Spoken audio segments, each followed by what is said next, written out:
সুন্দর একটি গ্রাম, যেখানে কৃষক ভাই বাস করত। কৃষক ভাই গ্রাম থেকে শহরে আসছিল। হঠাৎ করে সে পথটা হারিয়ে ফেলে। পথ চিনিয়ে আর আসতে পারছিল না। তার কারণে সে ওইখানে দাঁড়িয়ে আছে। কারণ পথ না চেনার কারণে সে দাঁড়িয়ে ভাবছিল কোন পথে যাবে সে। তারপর হাতে একটা জুসের গ্লাস নিয়ে সে বসে ভাবতেছিল আর জুসটা খাচ্ছিল। তারপর সে ওইখানে একটু জিরায়, বসে পড়ে একটা পাথরের উপর। তারপর সে ভাবতে থাকে। ভাবতে ভাবতে হঠাৎ তার মাথায় একটা বুদ্ধি আসে। এমনভাবে ভাবছিল যাতে সে সঠিকভাবে যেতে পারে, যেন তার উপর বিপদ না ওঠে। দুই দিকে যে রাস্তাটা গিয়েছে সেটার মধ্যে আমি সোজা রাস্তাটা বেছে নেব, কারণ এই রাস্তাটা আমার একটু বেশি পরিচিত লাগছে, তাই আমি এটাই চলে যাব ভাবছি। এখানে আমি যদি বসে থাকি তাহলে আমার এখান থেকে আর বেরোতে পারবো না। তাড়াতাড়ি এখান থেকে আমাকে বেরোনোর জন্য রাস্তা দেখতে হবে, না হলে আটকা পড়ে থাকবো সারাদিন।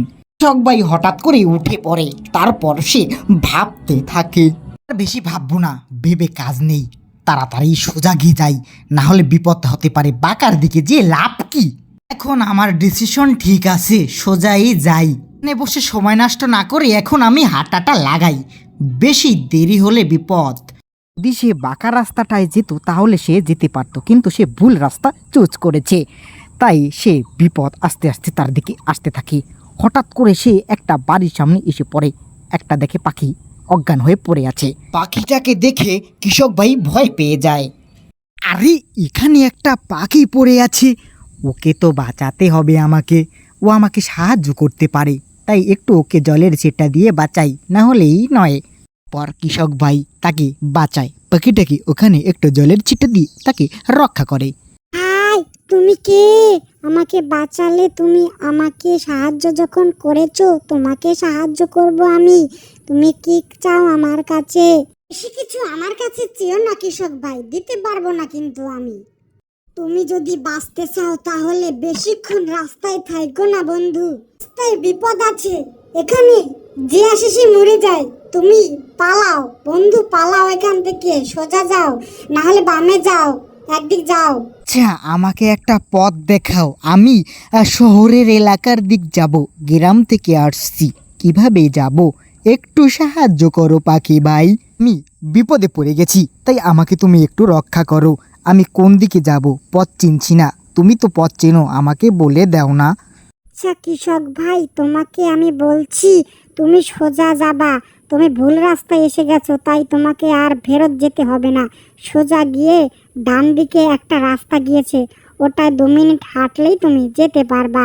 ঠিক আছে কৃষক ভাই, আমি তোমাকে এর বেশি বলতে পারবো না। তুমি যদি আমার কথাগুলো শোনো তাহলে যেতে পারবা, কিন্তু একটা কথা শোনো, কিন্তু তুমি কোনো লোকের সাথে কথা বলবা না, তাহলে বিপদে পড়ে যাবা, কিন্তু এটা মাথায় রেখো। তা বলে পাখি ভাই চলে যায় তার বাড়ি। তারপর কৃষক ভাই ওখানে একটু বসে ভাবতে থাকে। পর আর দেরি না করে ওখানেই হাঁটা লাগায়। সে হাঁটতে থাকে, হাঁটতে হাঁটতে সোজা চলে যায় তার দিক। তারপর পাখি ভাই যা বলেছিল সেই অনুসারে সে হাঁটতে হাঁটতে একটা বাড়ি অতিক্রম করে। তারপর একটা ডান দিকে রাস্তার দিক হাঁটা শুরু করে। এটা বেশি বড় হলেও সে হাঁটতেই থাকে। তারপর ওইখানে রাস্তাটা অতিক্রম করার পর নতুন একটা রাস্তার দিকে এসে পড়ে। রাস্তাটা একটু ভয় ভয় করছিল তার, কিন্তু হঠাৎই একটা লোক সামনে পড়ে যায়। কিন্তু তার পাখি ভাইয়ের কথা মনে নাই, সে ভুলে গেছে। তারপর লোকটির সাথে কথা বলতে যায় এবং কথা বলা শুরু করে। লোকটির সাথে যখন কৃষক ভাই কথা বলতে যাবে, তখন সেই লোকটি তার দিকে তাকিয়ে একদিকে ভাবে থাকে। তখন কৃষক ভাই কিছু বলার চেষ্টা করতে থাকলেও কিন্তু সেই লোকটি তাকে সুযোগ দেয় না। বাইরে হাঁটু কাঁপতেছিল। রাত্র 1টার দিকে, দুপুরবেলা, সে কার সাথে কথা বলবে, সামনে কাকে চিনতে পারছে না সে। কি ব্যাপার? তুমি কোথা থেকে আসছো ভাইয়া? আমাকে তো চিনতে পারি নাই। তুমি কোথা থেকে আসছো? তুমি পরিচয়টা দেও তো। হঠাৎ এই রাস্তায় কেউ আসে না, কোনো মানুষজন না। কোথা থেকে আসা হয়েছে, ঠিকানাটা বলো। আমি গ্রাম থেকে এসেছি, শহরে যাব, তাই ঠিকভাবে পথঘাট চিনছি না, একটু বলে দিন, তাহলে আমার ভালো হয় যেতে। আমি খুব বিপদে পড়েছি ভাই, একটু বাঁচান, খুব অসহায়। আপনি আমাকে পথ যদি না দেখান তাহলে আমাকে এখানে পচে মরতে হবে, কারণ রাস্তা হারিয়ে এসেছি।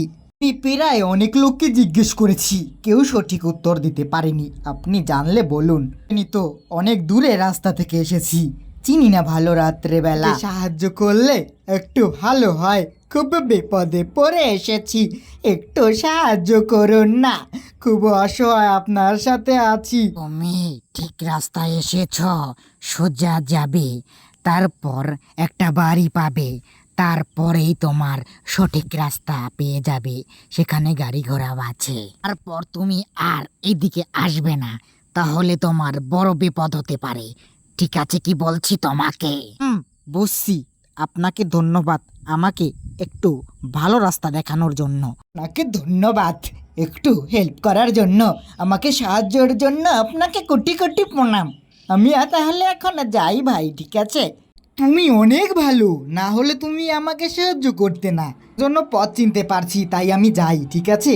আমি আর থাকবো না, বাসায় যেতে হবে তো, কত দূরের পথ, তাই আর থাকবো না, তাই আমি যাই। তোমাকে সাহায্যের জন্য ধন্যবাদ বন্ধু, আসি তাহলে, ভালো থেকো।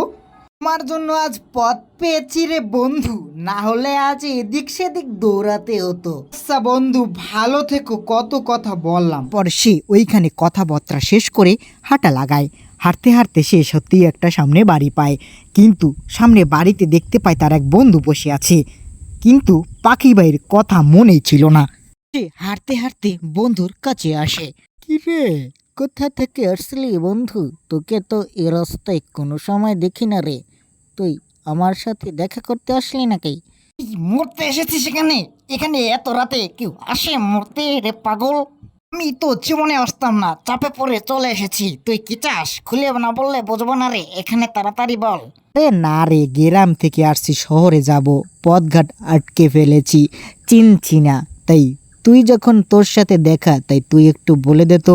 আমি জিজ্ঞেস করতে করতে আসছি, এখন তোরে ঠিক পথ পাচ্ছি না। শুধু পথ হারাচ্ছি রে বন্ধু।